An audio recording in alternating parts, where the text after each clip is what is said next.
I returned to my cabin earlier than planned. The mountain air was crisp and cool as I drove up the narrow gravel road that led to the small wooden cabin tucked between tall pines.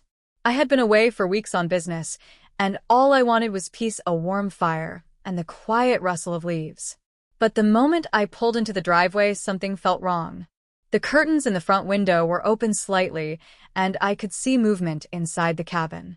My cabin, the one I had locked carefully before leaving. I stepped out of the car, my boots crunching against the gravel, and froze when I heard laughter coming from inside. I pushed the door open and was met with a sight that made my jaw tighten.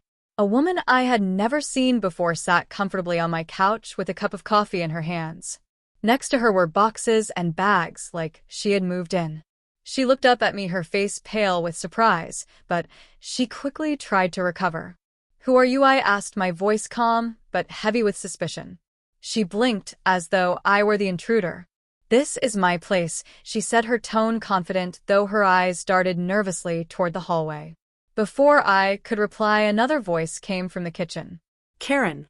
A woman in her 50s, with a sharp expression, stepped out carrying a plate of cookies. She froze when she saw me standing there, and I recognized her immediately. Karen, the head of the local HOA.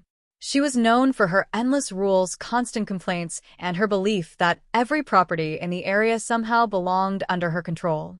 Karen stammered, then straightened her shoulders, trying to act as though nothing unusual was happening. "Oh, hello," she said with a thin smile. "You must be mistaken. This cabin is under community management, and I allowed my friend to use it."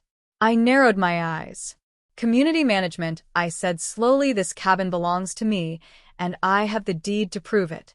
The friend on the couch shifted uncomfortably, while Karen's face reddened. Karen tried to stand her ground, insisting that cabins in this area needed HOA approval for occupancy, and that since I had been away, the property was practically abandoned. Her words only made my patience grow thinner. I stepped further inside, looking around at the personal items they had brought in: a stack of magazines on the table, a blanket draped over my chair, groceries on the counter. They had settled in like it was their own home. I turned back to Karen and her friend. "I want to know exactly what you are doing in my cabin," I said quietly, "because the only explanation I see is trespassing." Karen opened her mouth to argue, but the confidence she usually carried was fading fast. Her friend set the coffee down and whispered nervously, "Karen, maybe we should go." But Karen shook her head, clearly not ready to give up her scheme. She raised her chin and said, "If you refuse to comply with HOA rules, we can call the authorities."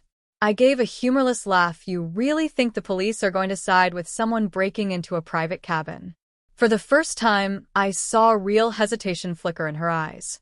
Karen's friend stood up, clutching her bag as if ready to bolt, while Karen tried desperately to come up with another excuse. But I wasn't going to let her twist this around anymore.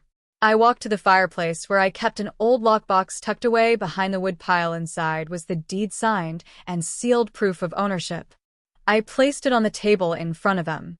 "This cabin is mine," I said firmly, "and now you're going to explain to me why you thought you could move in without permission."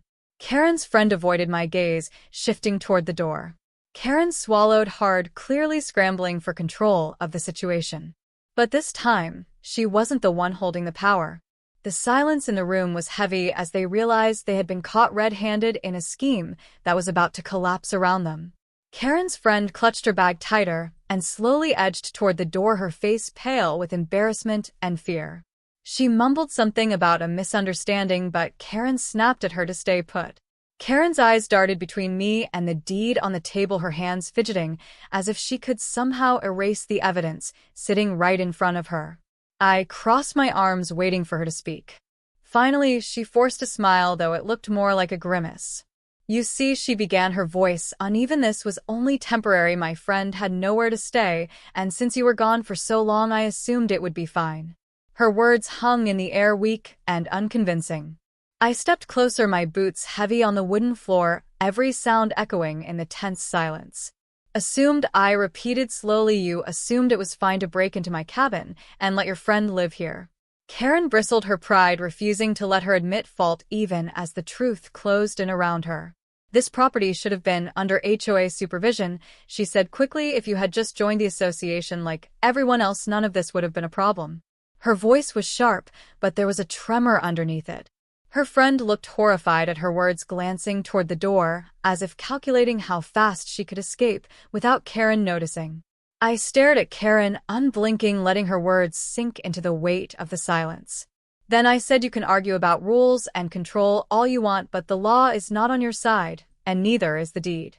Karen shifted her stance, her confidence slipping like sand through her fingers. The fire crackled in the background, filling the room with an eerie calm, as if the cabin itself was waiting to see what Karen would do next. Her friend finally broke the silence, whispering, "Karen, we need to leave now. This is trespassing." Karen whipped her head around, glaring at her friend, but the woman's resolve had cracked. She was no longer willing to play along. The tension in the room grew heavier, Karen's schemes and bravado crumbling under the reality that she had been caught and cornered with no way out that would save her pride. Karen's lips pressed into a thin line, her eyes narrowing as if searching for one last card to play. But her friend took a step back from her, shaking her head slowly. "This is wrong," she whispered, and her voice trembled with guilt. I kept my gaze steady on Karen, waiting for her to make the next move. The silence stretched until it became unbearable, the only sound the faint whistle of the wind slipping through the cabin's old windows. Finally, Karen let out a frustrated sigh and muttered, "Fine, but this is not over." She tried to sound firm, but the edge of desperation in her tone betrayed her. Her friend reached for the door, pulling it open to the crisp air outside, the trees swaying as if mocking Karen's defeat. I moved closer and stopped just inside the doorway, blocking their path until I was ready to let them leave. Karen glared at me, her jaw clenched, her pride clearly wounded. "You think you've won," she spat, "but people like me do not give up control easily." Her words were more of a warning than a promise, but they rang hollow in the stillness of the cabin. I stepped aside slowly, allowing them to leave, my eyes never leaving Karen as she stormed past me, her friend trailing behind with her head bowed low. As they disappeared down the path, the cabin felt calmer, as though it too had been holding its breath through the confrontation. But I knew deep down Karen was not finished, not yet. She was the type who thrived on control, and the thought of me standing in the way of her plans would fester inside her like a wound she could not heal. And as I closed the cabin door behind me, I realized this was only the beginning of a battle that would test just how far Karen was willing to go. The night outside grew darker, and the cabin creaked with the weight of the wind pushing against its walls. I sat down at the old wooden table, running my hand across the grooves carved into its surface by those who had come before me. The silence was heavy, but my thoughts were louder than ever. Karen would not let this go. I knew her type too well. She thrived on power, on intimidation, and on bending people until they broke. But she had underestimated me. She thought I was just another neighbor, someone too quiet to fight back. Her friend, though, that was different. I replayed the look on her face, the guilt, the hesitation, the way she seemed almost trapped by Karen's grip. Maybe she knew something more, maybe she had been dragged into this whole scheme unwillingly. The fire in the hearth crackled, pulling me from my thoughts. I got up and checked the windows, making sure each one was locked, then I bolted the front door. It wasn't paranoia, it was preparation. With Karen, there was no telling if she would try to sneak back under the cover of darkness. As I settled into the chair by the fire, I could still hear her words echoing in my head. "You think you've won." The flames danced and flickered, casting long shadows on the walls that seemed to lean closer, listening in on my thoughts. Karen was planning something, I could feel it, and when she made her next move, I would be ready. Morning light spilled through the cracks of the cabin windows, painting thin golden lines across the floor. I rubbed the sleep from my eyes and listened carefully. The woods were quiet, too quiet for a place usually filled with the calls of birds at dawn. A knot twisted in my stomach, and I stepped outside to scan the treeline. The air was cool, crisp, but heavy with something unspoken, like the forest itself was holding its breath. That is when I saw it. A set of fresh footprints pressed into the damp earth just off the path leading away from my cabin. They were not mine. I crouched low to study them. The prints were shallow, smaller than my boots, likely from someone who had been moving quickly. Karen. Or maybe her friend.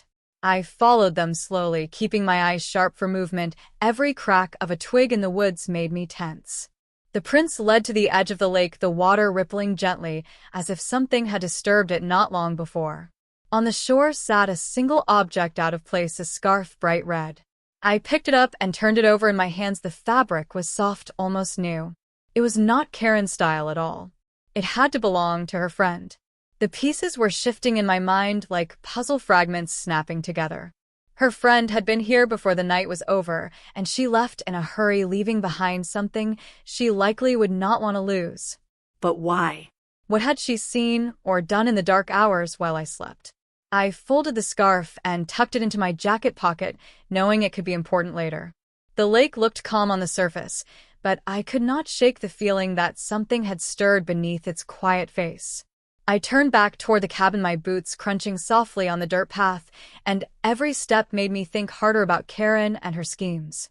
It was not just about control of the land anymore, it felt bigger, darker. When I reached the cabin, I paused at the doorframe, noticing a faint scratch near the lock.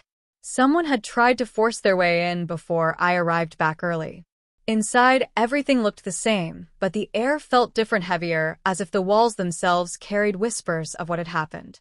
I checked the pantry. A few cans were missing, checked the woodpile behind the cabin. It had been disturbed, checked the back door, and there it was. A smear of mud across the floorboards. They had been inside. I leaned against the wall, steadying myself, and listened to the silence stretching out like a rope pulled tight. Karen's friend was not just squatting for fun, she was looking for something. But what could possibly be hidden in my cabin that Karen wanted so badly? The thought dug into me like a thorn I could not pull out. I crouched low near the smear of mud, staring at it until the edges blurred with the grain of the wood. It was not fresh, but it was not old either. Whoever left it behind had been here not long before I stepped inside. I rose slowly, walking through each room with care, noticing the little things that were off: a chair angled differently, a book pulled from the shelf then shoved back in upside down. My cabin was being searched piece by piece. In the bedroom, the quilt on the bed was wrinkled in a way I never left it, and on the nightstand the drawer was slightly open, just enough for me to see the corner of an envelope peeking out. I slid it open carefully and found letters tucked inside. Letters written long ago by my grandfather about the land, about rights, about ownership. Karen's friend must have been hunting for them. I held the papers in my hand and felt a chill run down my spine. This was not just about forcing me into their lake HOA, this was about trying to take what had been in my family for generations. The silence in the cabin pressed harder around me, and I knew Karen was planning more than anyone realized. She was not just nosy, she was dangerous. I tucked the letters back into the envelope and slid it inside my jacket where no one else could find them. The walls of the cabin seemed to lean closer, as if listening to my every move, and I knew I had to stay calm and quiet. Karen would come back, and when she did, I needed to be ready. Through the thin curtains, I saw the flicker of lights across the lake, headlights creeping slowly down the dirt path toward my place. It was too soon for anyone to be visiting at this hour, and my gut told me it was Karen or her friend returning to finish what they started. I stepped back from the window and steadied my breathing, my boots silent against the wooden floor. The sound of a car door shutting echoed through the night, then voices hushed but sharp carried on the breeze. Karen's tone was unmistakable, clipped and commanding, while her friend's voice trembled with nervous energy. They were arguing about something, and from the pieces I caught, it was clear they had not found what they were looking for earlier.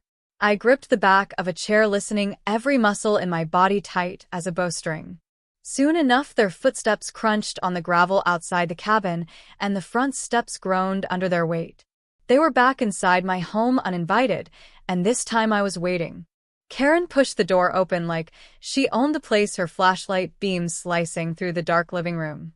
Her friend trailed behind, eyes darting nervously to the corners as if afraid of being caught. I stayed in the shadows, heart steady, mind clear, watching them search like desperate scavengers. Karen whispered sharply, telling her friend to check the kitchen while she rummaged through the drawers near the fireplace.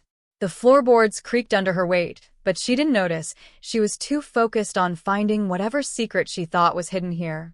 I stepped closer, my boots silent, until I stood just a few feet away.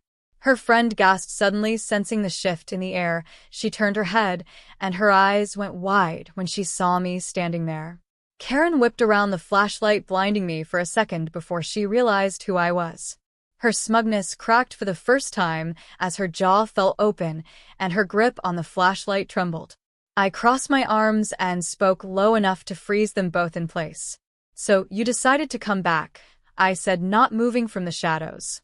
Karen's face went pale, but she tried to recover, forcing a shaky laugh, saying I thought this was community property. The silence that followed swallowed her words whole, and her friend shuffled back toward the door, not daring to speak. Karen's laugh died in her throat when I stepped fully into the light and dropped the cabin keys onto the table with a sharp clatter. This is my property, I said slowly, and clearly you have no right to be here, and you know it. Her friend muttered something about leaving and bolted out the door without looking back. Karen stood frozen, her face drained of color, her hands trembling around the flashlight. You called the cops on me once, I continued, voice steady, but tonight it's my turn. I pulled out my phone and dialed the sheriff. Karen's defiance finally cracked. She dropped the flashlight and stammered, please, we can talk about this. But it was too late. The flashing red and blue lights lit up the windows minutes later. The sheriff stepped in and, after hearing the story, turned to Karen with the kind of look that meant trouble. She tried to explain, but her excuses fell apart like glass in her hands. When they escorted her out of my cabin, she refused to meet my eyes. I stood in the doorway, breathing in the cold night air, watching the cars disappear down the gravel road. The cabin was quiet again, just as it should be, mine and mine alone. And this time I knew one thing for certain: Karen would never dare cross that line again.